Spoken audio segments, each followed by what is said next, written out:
So all I'm saying is I don't think the auto industry is ever going to be the same now. Mm-hmm. Um, and here's why. Okay, so General Motors, right? New Silverado electric. I know Ford's going to have an F-150 electric, but new Silverado electric. Chrysler is getting rid of all their gas-powered vehicles by 2028. That you won't even be able to buy one at that point.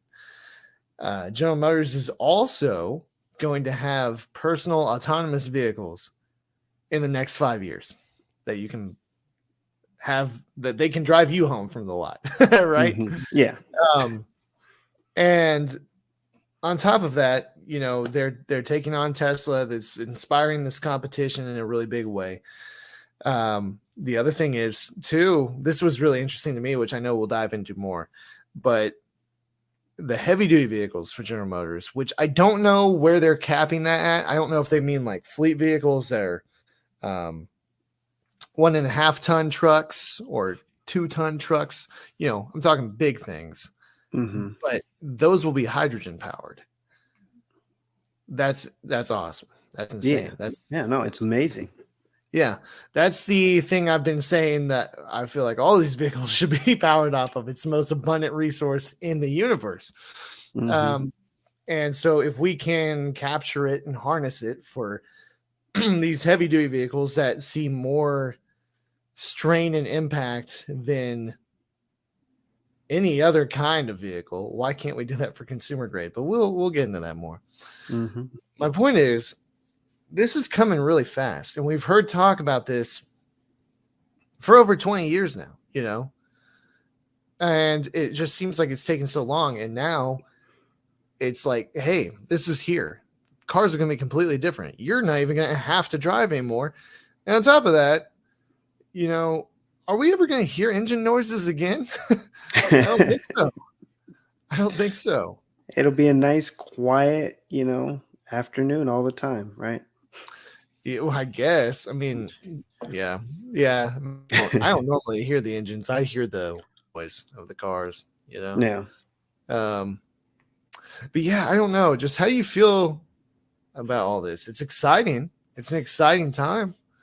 But there's an inherent thing to me that people talk about it with like Formula One races. They go to the race and they're like, wow, the sound is nothing like what you hear on TV. And it Mm-hmm. just is infectious being there, hearing that, right? It's different with consumer grade cars. And not everybody wants to hear their little 4-cylinder engine driving their RAV4, right? Mm-hmm. But it is an exciting time that all of this is happening so fast. And it seems like the future is right in front of us all of a sudden. Yeah. Yeah. No, I mean, for me, I think it's pretty cool. It is a little scary. I mean, we're both car heads, gear heads. We love a good engine sound and all of that. But, I guess we're at a point now where, we've talked about this many times on the podcast, but I feel like right now we're in a environment to where we kind of need to do a lot more to make sure that we can secure our future. So, I'm all for it. I'm all for it, even though I'm kind of terrified, and I feel like things have to progress the right way. Like we, Sure. we need to make sure that everything, we're dotting our I's and crossing our T's and stuff. Definitely. Because otherwise I feel like it's gonna have an issue with public adoption, Perception. Yeah, adoption, which we'll talk about that too. Like I said, with the Chevy Bolt, I don't know. We can get into this after the intro, but at what point did this become an effort to save the world, or transition from that Mm-hmm. to just a trend, right? Like you were Mm-hmm. alluding to. At what point did it just become a trend to make everything electric? And I hesitate to even accuse that, because there's billions of dollars going into the development of this technology. Oh yeah. Oh yeah. From every single manufacturer. For me, I feel like the transition changed when around either last year or this year, when there became bigger government mandates when it came to fuel economy as well as emissions. Yeah. Uh, in the last 2-3 years, there's been a huge, well, I'll really say the last about 2 years or so, or 1.5. There's been a really big push when it comes to emissions um, and like progressing automotive um, and an ingenuity and innovation when it comes to creating cleaner drivetrains. So Sure. I think it's that push is what has made a lot of manufacturers kind of change their tune, right? Because I mean, Yeah. we already saw a lot of this stuff happening, and of course we can get into this a little bit later, but yeah, a lot of other manufacturers, not even just here in the United States, but manufacturers are, across the pond also were kind of feeling these same restraints or constraints. And um, I think those pressures are the ones that have kind of really pushed everything into this direction. So yeah, Sure. I think feel you're. that. Well, so I okay. I'm still stuck on the sourcing of all this. Hmm. Let's do the intro, and then I want to ask you, what is the reason that we're pushing electric? Hmm. I have a thought as to why. Um, and it's not as cynical as you might be expecting me to assume. So let's go ahead and get into it.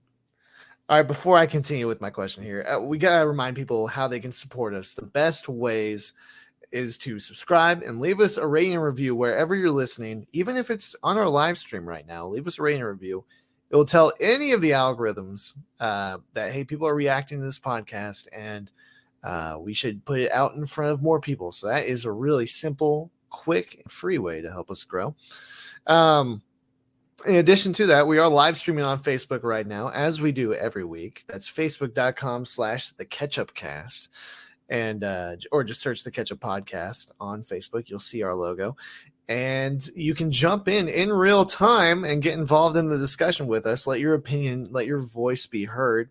And yeah, just push forward the episode with your voice, which is really cool. It gives us the opportunity to catch up with other people, including each other. And then our website, nosignalrocks.com. There's a drop down menu. The Ketchup Podcast is on there. All of our audio merch and apparel and videos, actually, because we have a YouTube page. They're all on there. They're all frequently updated. And if you want to financially support the podcast, that is the way to do it, is to buy some of the merch. You get something out of it too. So it's a really good deal. But those are the three best ways to support us real quick. We'll share some more with you at the end of the episode.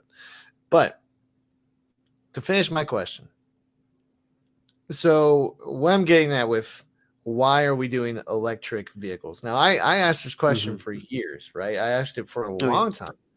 It didn't make sense to me because, again, hydrogen makes everyone happy, right? Except for the ability to, I will say this, I know this is probably going to be a counter argument that you make. And again, for those who are just jumping in, the reason I'm bringing this up is because part of General Motors' big announcement of the Silverado E, the all-electric Silverado, which we will talk about, but it was also that all their vehicles will be all-electric, right? Very soon. And I believe it was by 2026 they intended to do that. And then the heavier duty vehicles will be hydrogen powered. Well, for fleet, if you're doing fleet vehicles that are hydrogen vehicles, it's easier to store that in large storage tanks that are not consistently opened and closed a lot for refueling, etc. Like gas tanks are. When you go to the gas station, you fill up with gas. It's always being opened, always being refilled, multiple times a week, probably twice a week. But you don't have to do that with large storage facilities for large fleets. And so it's less of a volatile risk because hydrogen is a volatile gas, even though it's the most abundant gas in the universe. So I'm sure that was going to be one of your counter arguments. But I also think there's another reason. And I don't know, this is kind of a chicken and the egg situation for me. Seriously, I don't know what came first. Was it the drive to make autonomous vehicles what fueled, pardon the pun, electric vehicles, because to me that would be a lot easier to manage with an all electric drivetrain system, etc., an autonomous vehicle? Or was the push for electric vehicles something that opened the doors to autonomous vehicles? So, because it's kind of like a two-part question. So, Yeah, answering the one that you just asked, I think it was electric vehicles were the door that opened, um, or that made autonomous vehicles become a lot more, at least seem a lot more achievable, right? And I sure. think one of the biggest pioneers, we've already talked about this many times, is Tesla. Not saying that Tesla was the first, but they were the ones who I felt like did a good job of understanding that first we need to build out an infrastructure for these electric vehicles to exist, essentially, right? So charging Right. stations, charging networks, and stuff like that.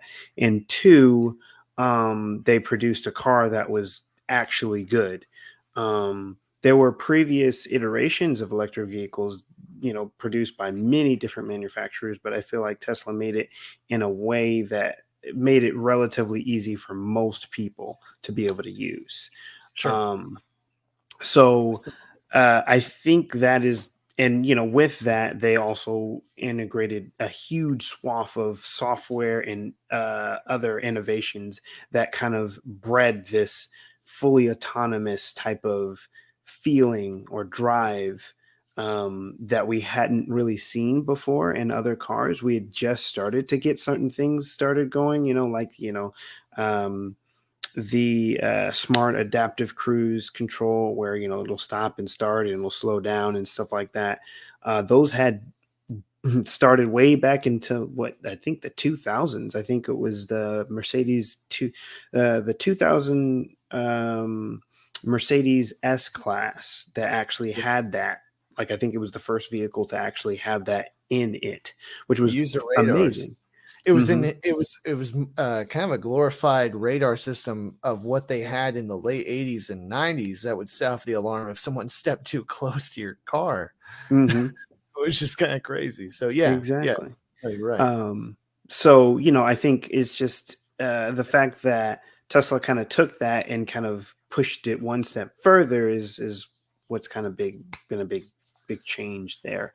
And then It, to answer, well, first, did you have anything? Sorry. no, it's just all I was going to say was it's amazing that Elon Musk, obviously he has a team around him too. We know that, but he is a Hmm. spearhead of these projects. It's amazing how he transformed the auto industry, right? Yeah. He may not come out on top of this situation because General Motors is looking promising just by the things that they've announced, right? And so is Hmm. Ford, obviously. Hmm. Um, but man, he still left a indelible mark, right? Kind of Yeah. like Nikola Tesla and Thomas Edison. Edison came out on top, but Tesla was the one that fueled him towards his achievements, So, Yeah. Yeah. so Or go ahead. Sorry. no. What were you going to say? I was just going to say, yeah, no, you're right. Like, I think uh, the steps that Elon Musk took helped get us to a future to where we kind of are now.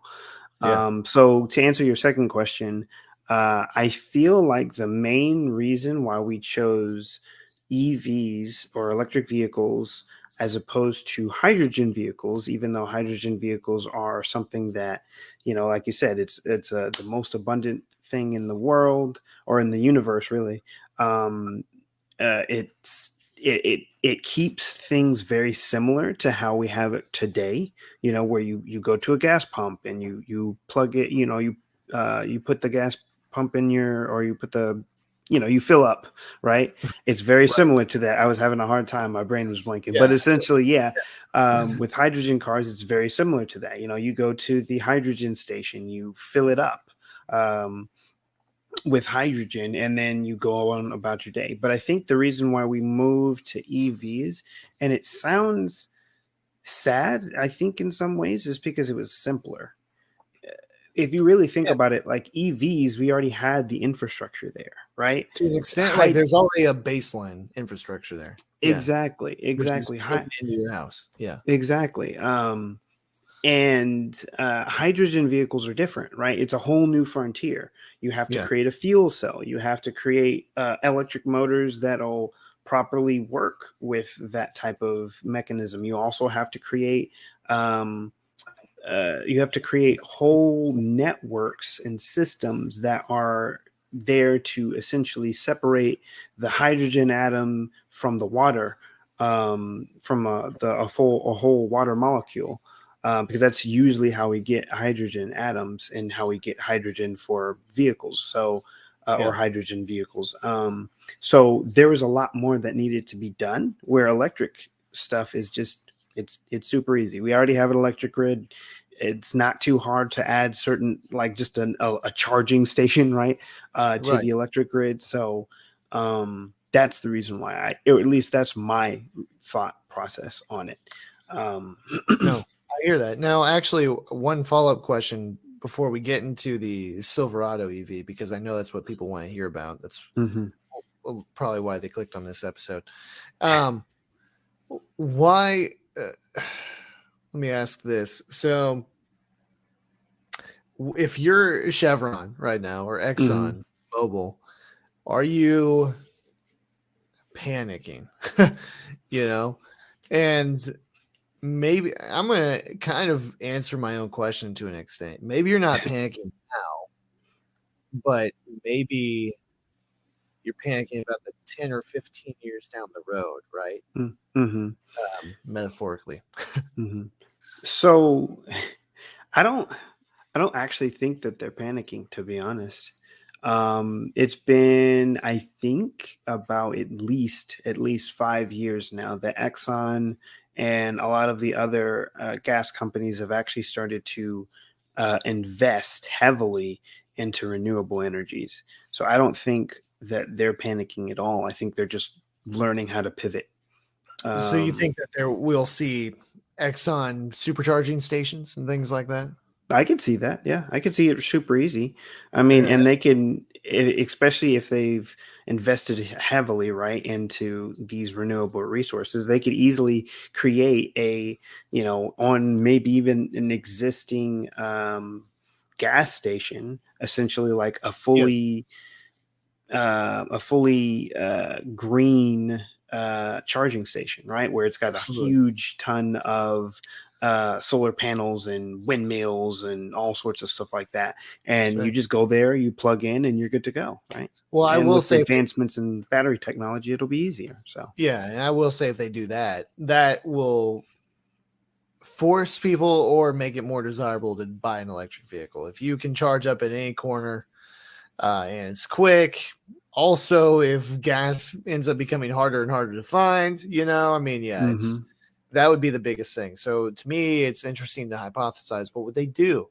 Are they going to create their own power sourcing, right? Or are they going to have to create partnerships with up here? It's Evergy, right? And then hmm Texas power conglomerates down there, and all over. Are they going to have to do that, or do they just create their own power sources? Um, that's going to be a major shift. That's not just a quick infrastructure thing. That's a whole dynamic change to how we fuel our country, really, hmm and the world. So that's interesting to think about. But I want to get into the truck. We're hmm talking about this. I have this pulled up here. So this was unveiled at CES. So we talked about the Ford Lightning a couple weeks back, actually a whole year ago. No, it was last year we talked about that. So, hmm and my thing about it is, um, so here's a look at if you're on the live stream. Here's a look at the RST version, which is pretty much the. I'm going to imagine it's the fanciest. Um, Yeah, it's top of the line trim. yeah, I mean you're gonna have um, SS versions and things like that, but hmm or not SS, but probably Z71. This is what I mean to say. But as far as the look goes, you're gonna have this as being the best one. Um, so yeah, this first impression of this to me, I want to ask you about this. hmm Um, it looks like the Hummer. Is Mm-hmm. it built on the same chassis as the Hummer? It Or is. It's on the same platform. so that bothers me. That bothers me. It really does. Well, what's the point? The Hummer's not as special to me if you're gonna have it now. It's gonna come out before this truck is. This is 2024, so 2023 is when this will come out. The Yeah. Hummer comes out when? This year technically. This year, yeah. I think they So started shipping just like at the very end of December of last year. yeah. Um. So are we talking about like? Let me ask you this. So, Mm-hmm. um, are we talking about getting rid of the GMC Sierra and just replacing it with the GMC Hummer now? You know, because it's the same platform, and we're Mm-hmm. moving to all electric. I guess my question is what differentiates this? Because the Hummer is supposed to be extra tough, right? Yeah. Uh, and this looks tough. So yeah, that's kind of my question on that. Well, the thing is, I don't think that they're going to, one, it's going to be a feature set, right? It's going to be a feature difference. Like, you're not going to get all the same. I think they went all out on the Hummer, and they want that truly to be its flagship thing. And I also feel like the reason, I think another reason why they went so far when it came to the Hummer is I think they were trying to see and test the waters, depending on how demand is, to see if they can spin off the Hummer into its own brand. Now, when it comes to, like I said, when it comes to the Silverado EV, I think it's going to be, like I said, it's not going to have as many features as the Hummer has. It'll be kind of a little bit stripped down, but it'll also have its own flair and pizzazz than it had before, or Sure. than the Hummer has. And I think the other reason why they're using the Hummer's platform is because it speeds up production, right? When you Right. already have a tried and true proven platform, there's no point in changing it. And they're both pretty big. When it comes to the Silverado, it's already a big vehicle. Oh yeah. So it's a lot easier to just smack on, a new body fascia. Of course, a couple of different, you can change a few things, but yeah, I mean, Yeah. and we're seeing this with a lot of EVs in general. Usually the manufacturers will come out with like 2 or 3 platforms, and then and then there will be like 5 or 6 cars or Mhm. vehicles that are sharing those platforms, just so that it's easier and more modular, and then they just change things up just a little bit. Which, for those people who don't know, that is a huge windfall for the car companies.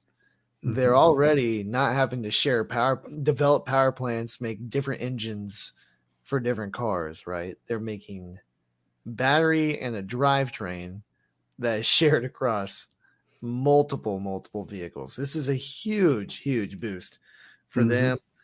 Um, yeah, so this is a great. This actually ties into what we were talking about earlier in regard to why electric. This is a huge, way bigger profit margin to go electric.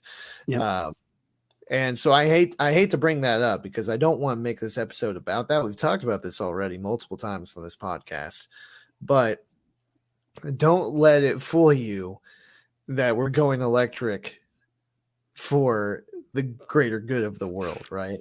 Yeah. That's no. If it was a better income, if it was a better net profit for companies to stay with gas, none of them would be going electric. It's always about the money at the end of the day, right? Yep. Exactly. So, with that said, let's talk about this truck a little bit. Can you give me some details on it? Does that mean you'll have a removable hardtop? No, Like, no, this one doesn't have, if I'm not mistaken, it doesn't have a removable hardtop. But what it does have is, I think they call it a midgate. Um, so just picture this, right? Because it's hard to explain, but it's essentially, right, you have your normal bed, you have your normal truck bed, right? And that usually goes all the way up until the back part of essentially the cabin, right? right. Well, for this, they have it to where that back part can fold down. Oh, so the bed directly. Oh, I see that. The bed's directly connected with the body. It's not Exactly. separate. Okay. Exactly. So Huh. yeah, you can fold that down just like, you know, if you have a sedan, right? You can fold down your back seats and you can get your skis through. Right. um, it's something similar to that. Well, if you put a tonneau on it, that's cool. But if you Mhm. don't, then that means people can just crawl in the back of your truck Yeah. through your hole. Yeah, Um, exactly. I mean, okay, so is this on a unibody? This isn't on a unibody chassis, right? It's still on a truck chassis. Um, I'm trying to remember, to be completely honest. I think it's actually on a unibody. Um, That's a big red flag. because I think that's the only way that they were able to make that deal. Um, What do you mean? to make the midgate and some of the other features that they have, as well as since it is on the same platform as the Hummer EV, the Hummer EV is not on um, y- um, a mid frame or Right. uh, yeah. So that's the other reason why. So yeah, it's almost like interesting. Okay, so I'm reading about this here. Um, it's almost like the Ford Mustang Mach-E, right? Not built on the Mustang platform or anything like that. The Mm-hmm. Silverado E will be completely separate from its gas-powered Silverado counterpart, right? Mm-hmm. Um, whereas the Lightning will still be on the ladder frame for Ford.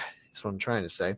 Yeah. Um, so that is interesting. So that tells me that this truck will also look way different from the gas powered counterpart as well.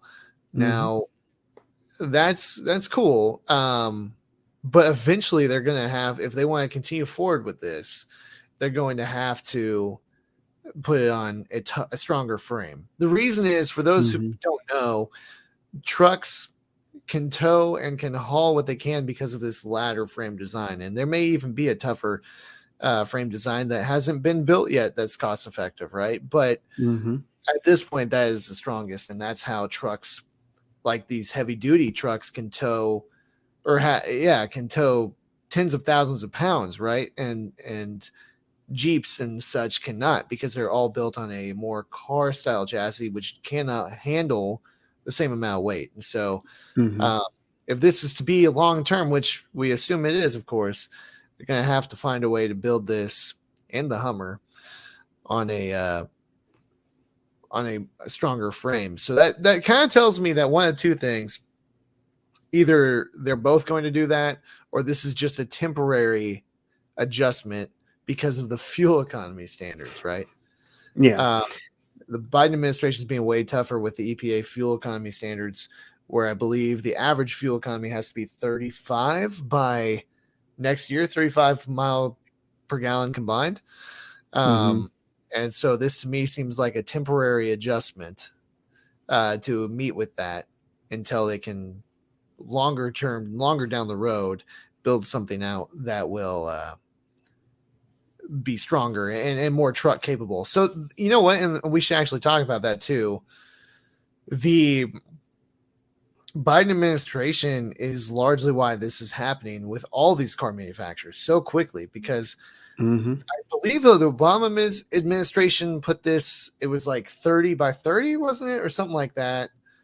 I think it was supposed to be about 2030 car companies were supposed to have average fuel economy of 30 miles per gallon, right? For their entire. I Yeah, I believe it was something like that. I think it was a little bit higher, but yeah, it was, yeah, for their It might have been entire higher. lineup. Yeah. Yeah, it might have been higher. It probably was, but then the Trump administration pushed it back, and then the Biden administration moved it forward to the 2024 model year. Guess when this comes out? 2024. Mm-hmm. Okay, Mm-hmm. 2024 model year. Um, and Christina says, I think the companies will definitely profit off of people's thought that them buying an electric car is a noble act to save the planet. Of course, that's Yeah. how the marketing is going to go. It already is going that way. You see that.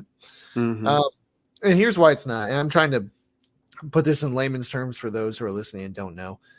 I mean, the way we get that, if we got all of our electricity from nuclear plants that didn't leak, right? Mm-hmm. it didn't have any waste runoff, then absolutely that would be way cleaner. But we don't. We get them from coal plants, Mm-hmm. and coal is way worse, right? And so those coal plants are going to have to up production. I actually remember a story a few years back about them being concerned about this heavier demand on their resources, being able to keep up with that, you know. Yep. Yep. Not saying it'll be widespread issues. I mean, again, that was a couple of years ago and a lot could change, um, but yeah, there's just so many. It's interesting with this truck and then the announcements that were surrounding this, like we talked about in the opener. It's just so many things that are involved in this that are behind the scenes, the reasoning for them. It's high level politics, global politics, and marketing and money, like Mr. Krabs, right? Exactly. So let's dive in a little deeper on this truck, though. 400-mile range is what I saw, right? Yep. What else do you know about it? I believe, and I'm gonna actually look at my notes real quick, so don't get mad. It's gonna have a 10,000-pound towing capacity, which is it's not bad. That's not bad. No, it's really not. I gotta understand. I couldn't find anything. Sorry not to cut you off, but I couldn't find a detail on what the frame is like. Just that it's not a normal truck frame. So that definitely is impressive to be able to tow 10,000 pounds on something that's not a truck frame, right? And I think one of the biggest things too is that they're really hoping for. I've heard this before to where they're saying that it's the frame is a little bit stronger than what you would normally like than a normal car frame or whatever like that because of some of the reinforcements that they have to put in when it comes to batteries and stuff like that. So that is something that is also kind of adding to that. I know they were also saying that they're actually working on a future variant of the Silverado that's going to be the heavy duty one. Right. Of course. And it's still going to be an EV model and not a hydrogen version, but it's essentially going to be able to tow 20,000 pounds, or sorry, 20,000 pounds, which is pretty amazing. The other thing is it's going to have, so there's two variants too. That's the other thing, right? So right now we're looking at the RST, right? Yes. Yeah, and then so that one actually is going to have 600 horsepower, which is pretty crazy, right? I've seen that. Yeah, 664. Sorry, yeah. How they equate that is through a lot of math. Yeah, exactly. Yeah, so that is base power. Is that right? Yes.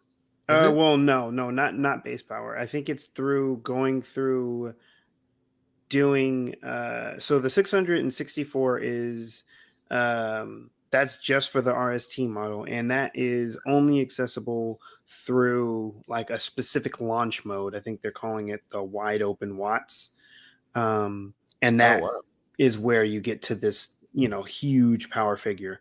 Otherwise I think you're just getting like about 600 or a little bit less than 600, or sorry, a little bit more than 600 horsepower. And then they're saying that the work version, because there's two versions, right? So right now we're seeing that one. The other version is the work version, which is the the fleet version. That one's going to get 510 horsepower, which is still crazy, right? It's still a huge amount of power. Yeah. But here's the thing. So they're already marketing it that way based off of what we understand to be powerful now, right? So this is what I was reading, is that the work truck, that's what WT stands for. So anytime you see that, WT is work truck. That's why you only see the package on a truck. RS is rally sport. So this is an RST, rally sport truck. Okay. And there'll also be a third option that I saw. It's the Trail Boss, which is relatively newer. But that'll be more off-road, probably pretty equivalent to what the Hummer has at its disposal, right? Yeah. Which the top line of the Hummer has is $109,000. They're estimating the top line Silverado will be around 80 to 85, but the work truck, which is the base model, is going to start at $40,000. Okay, Mm-hmm. and by way of comparison, you can get a work truck right now from Chevrolet for the very base at roughly 23. Okay, almost half that. Yeah. The fully loaded uh, Trail Boss, or I'm sorry, a Trail Boss could be about double what the current Trail Boss is for a Silverado, right? And Mm-hmm. that's my thing is what we're talking about here. They're already going to make a huge amount more profit off of developing and building these, but they're going to Yep. charge you way more because in the consumer's mind, oh, it's new technology. Oh, Mm-hmm. it's way more power, right? It gets Mm-hmm. great mileage. I don't have to fill it up.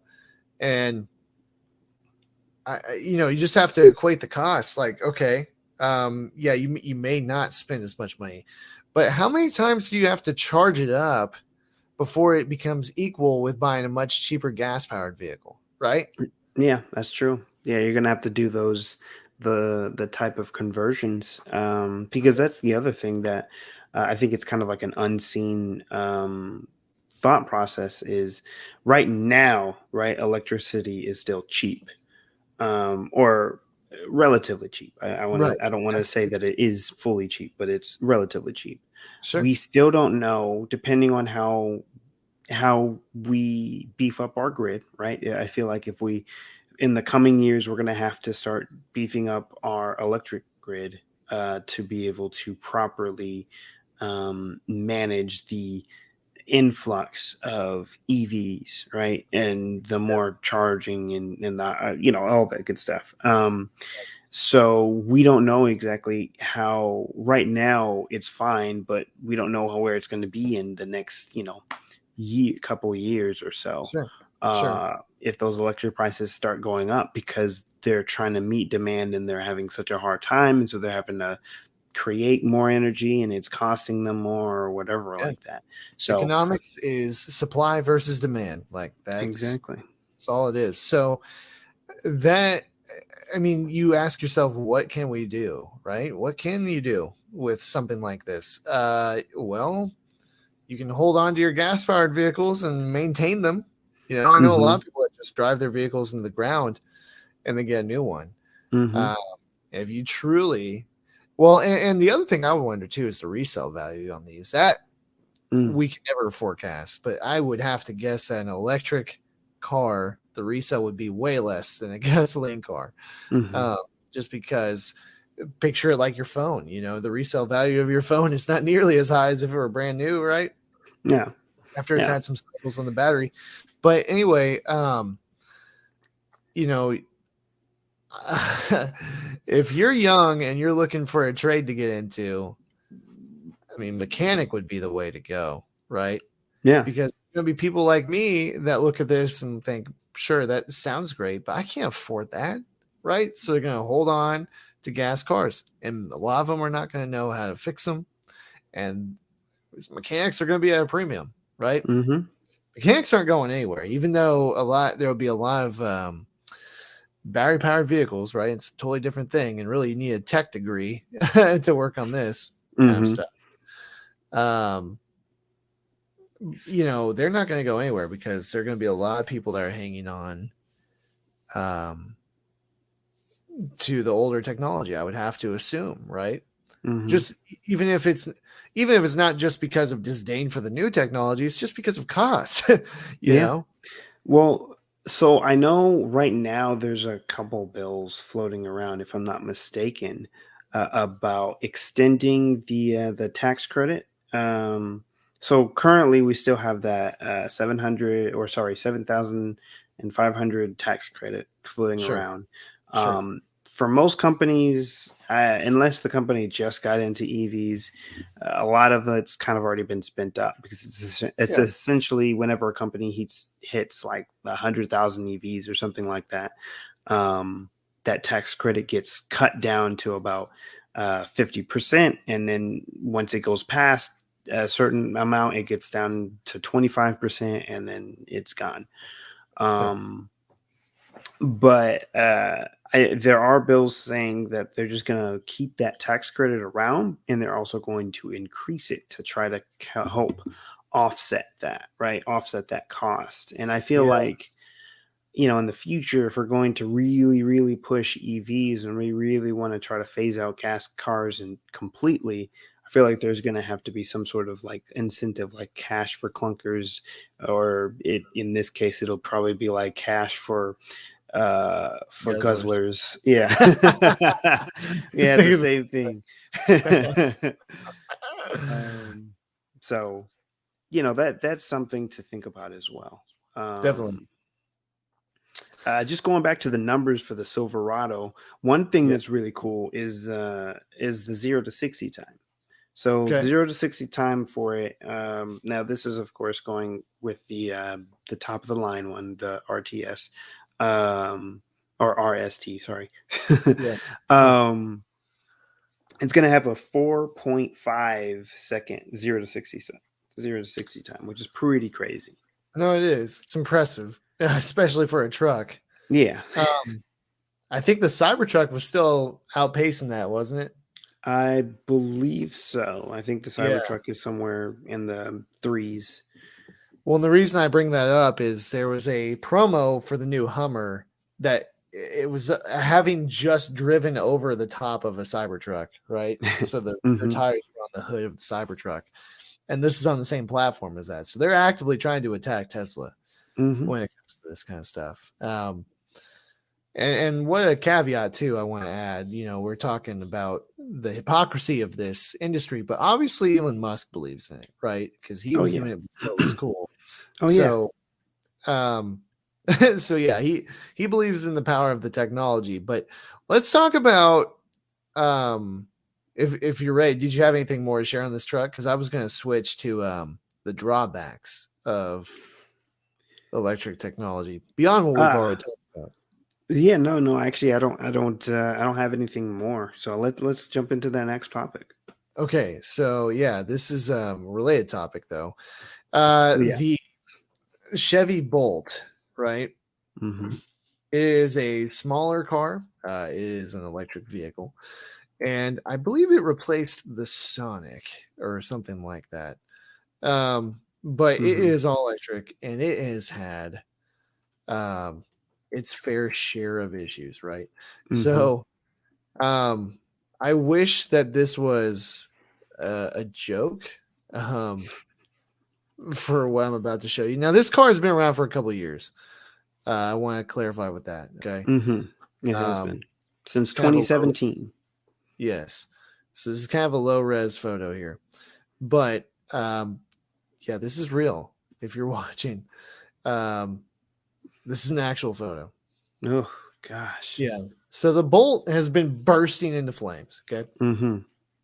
And causing a lot of issues, obviously burning down houses, hurting people, and General Motors is having to recall all of them, and they've only been around for 5 model years now, right? So kind of talk about what's going on with this. Yeah. So like you said, they're bursting into flames. What's the weird part is that GM doesn't know exactly what's causing it. There are speculations that are saying that it's something dealing with the coolant system and not being able to keep batteries at the optimum temperature, and they're catching on fire. And then there are other reports that just saying that it's some sort of software bug within the battery pack that's causing them to ignite.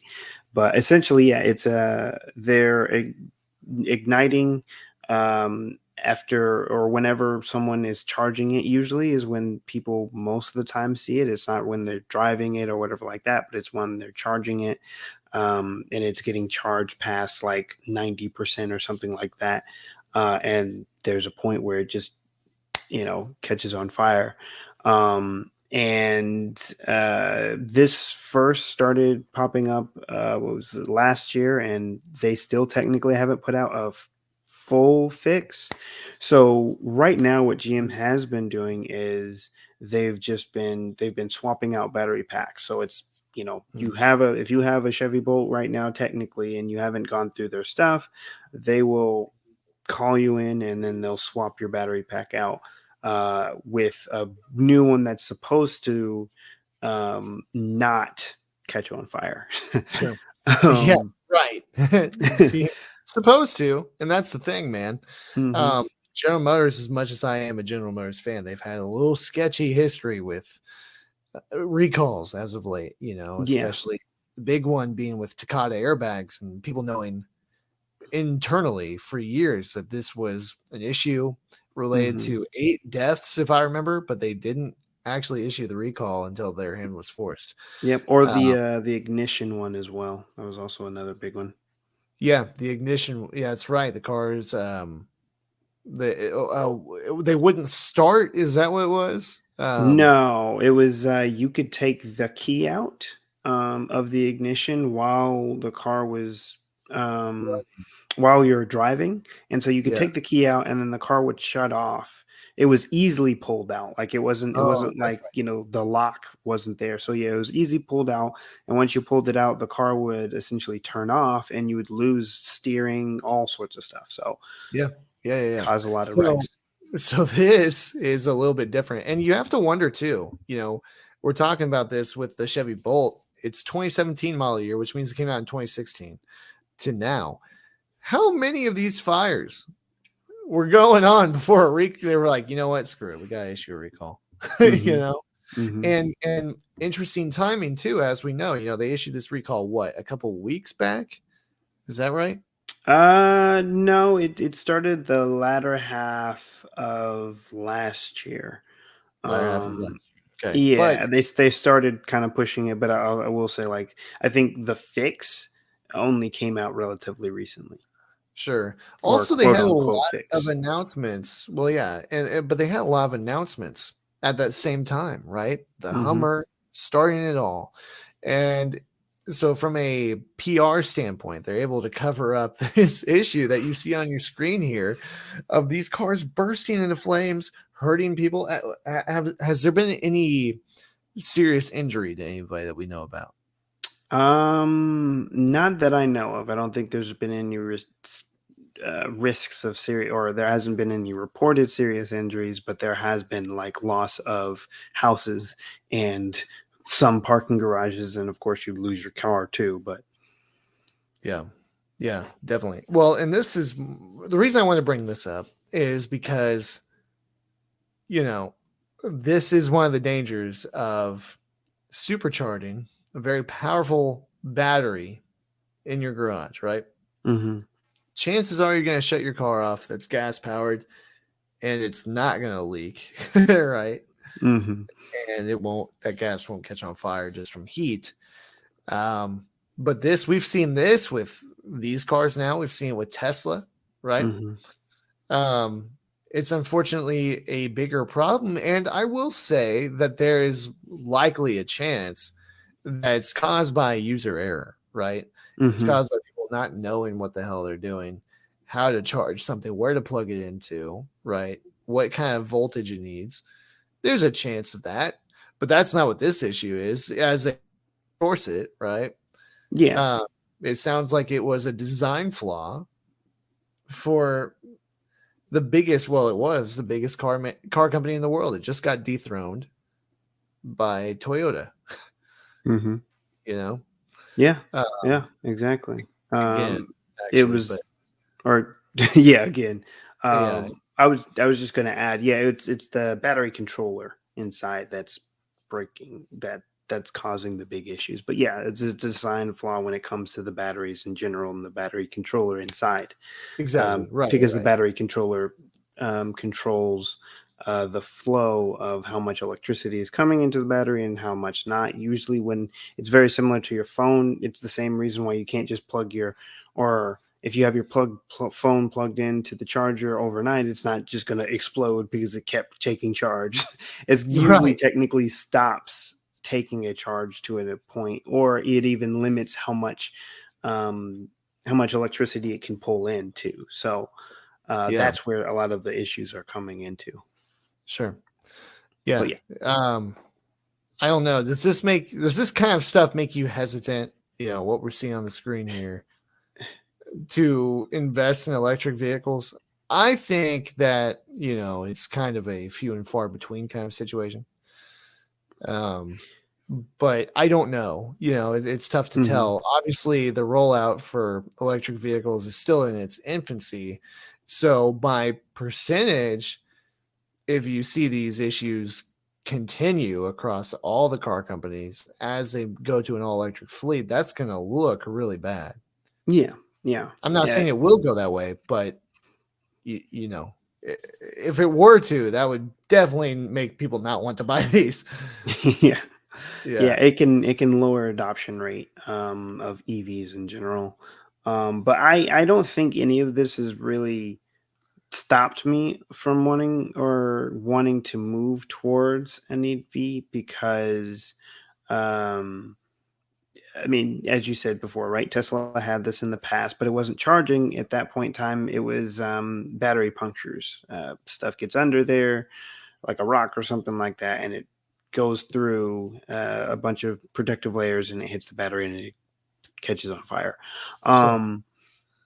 Because that's always still a potential, but it's the same potential as like a gas powered car. So that's the reason why, for me at least, I feel like it's within the realms of possibilities, the same realm of possibilities that I have with my gas powered car. I can still have some sort of issue with whatever, Oh yeah. So I'm not scared. I think, if it happens, it sucks, but it is what it is. And you just kind of have to keep going from there. And a lot of times, a lot of these companies if it's their fault, they will have to pay for the damages. So, yeah, I think this is a bit of a PR thing too. Whether it's corporate attacks on each other, those type of things being built up for the sake of making another company look bad, right? You know what I mean? Yeah. And one example I'll give of that is when Tesla had the autonomous crashes, right? And they're not fully autonomous; they're assisted driving. Yeah. But when those crashes happened, you saw those reported everywhere, right? Never mind the thousands more crashes around the world, right? That are from normal people driving. Exactly. I mean? And a small percentage of people with Teslas that are actually involved in those crashes. So it's just a perception standpoint. I don't know. I don't think it's as bad of an issue as it appears. I think we'll be okay. Christina's chiming in on the live stream again. She said, "Get those Chevy coins, man." Gotta explain that one to me, bro. Yeah. It's like I said, if I had a Bolt, right, and it explodes or catches fire or whatever like that, I'm getting me a check, man. Yeah, I feel that. Yeah, you gotta get them coins. I get that. Okay, I just read it in the wrong approach. I'd be like, get those Chevy coins. Let's go. Yeah. So yeah, I think that this has been an interesting discussion on all of this. Again, to reiterate what we were saying off the top, yeah, I love that he gets you too, honestly. I just felt like such a square when I didn't understand what was going on there. So no, I actually I wanted to touch on that though, because I was thinking of Brandon. Chevy Cruze. Dennis remembers this. This is my favorite car when I was a kid. As far as Denison asked me when we were in high school, what's the best all around vehicle that you could buy? And I said Chevy Cruze because it can seat 4 people comfortably, gets great mileage, and it's safe. And it looks pretty good for what it is too, right? Well, they don't have the Cruze anymore. They haven't for a couple of years. No. But it's still going to be the best thing that Chevy has to offer because that's what they're calling their autonomous driving program is Cruze. Yeah. The game lives on. That's right. Exactly. The Cruze is still alive. It is. So, no, I think we had a great discussion on this. I want to let you guys know the other ways to support us. Of course, you leave us a rating review. You can look on our website. It's linked in the bio or the description of this episode. And you can follow us on Facebook, where we're live streaming right now. We've had some people jump in on the live stream. It's been great. But also follow us on Instagram, instagram.com/theketchupcast, or just search our page over there. We have exclusive content on that and on our YouTube page, which is growing all the time. So we have a YouTube page. You want to follow that as well. Just search the Ketchup Podcast and you'll see us over there. But yeah, we want you to follow us over there. And then email us at theketchupcast@gmail.com. Any suggestions, any topic ideas, or maybe you want to pitch yourself as a guest on the show. We'd love to have you on, catch up with you, share your story. There's always something to talk about. So a lot of ways to connect with us, a lot of ways to show your support if you want to. But yeah, man, that's really it. I think we had a great discussion on this. It's been very interesting, to say the least. Because, again, to recap what I was saying off the top, Chevy come out with a new all-electric Silverado, making a very big deal. They plan to go all-electric, as does Chrysler, which owns Dodge and all of that, by the middle of this week, or decade, I mean, not this week. And then in addition to that, General Motors heavy-duty fleets are going to be powered by hydrogen. So a lot of big changes there. And man, quite honestly, cars are never going to look the same. It's going to be a huge difference. So we'd love to hear what your thoughts are, whether it's in the comments or in your rating and review. Let us know what you think about the direction the auto industry is heading. Me, personally, I'm going to hang on to my 2011 Silverado as long as humanly possible. But I already planned on doing that before. So, yeah, man, what about you? Do you have any final thoughts on this? I think the biggest thing for me is just, I can't wait to see what the future has in store for us, because I think we're finally breaking that EV ground, right? To where, everybody's jumping in. And at the same time, they kind of have to, because there's that 2030 mandate that not just the United States is having, but it's, That's across the seas. Across the seas, they're also having to where, you can't sell a gas-powered vehicle, or the stop of gas-powered vehicles in 2030. So everybody's going there. But yeah, I can't wait. I can't wait to see what's going to happen, because to be honest, I think it was amazing to see Tesla be able to thrive in this kind of industry for a little while uncontested. It was cool to see, because they brought so many cool new innovations, but I've been truly waiting for, the other manufacturers, your traditional gas powered manufacturers, to jump in and really shake up the competition and show like what they can do with their extra resources that they have. So I'm super thrilled, man. Yeah, me too. It is an exciting time to be watching the automotive world. So, and be living in it too. Like I said at the beginning, this has been kind of a lay in wait to see how technology will completely reshape our lives once again. And I think we're seeing it, and it's not far off, which is crazy to think about. So once again, great discussion. Thank you guys for tuning in on the live stream. There were a lot of you tuning in tonight. We really appreciate that. Thank you guys so much for listening. Thank you for watching, and we'll catch up with you next week.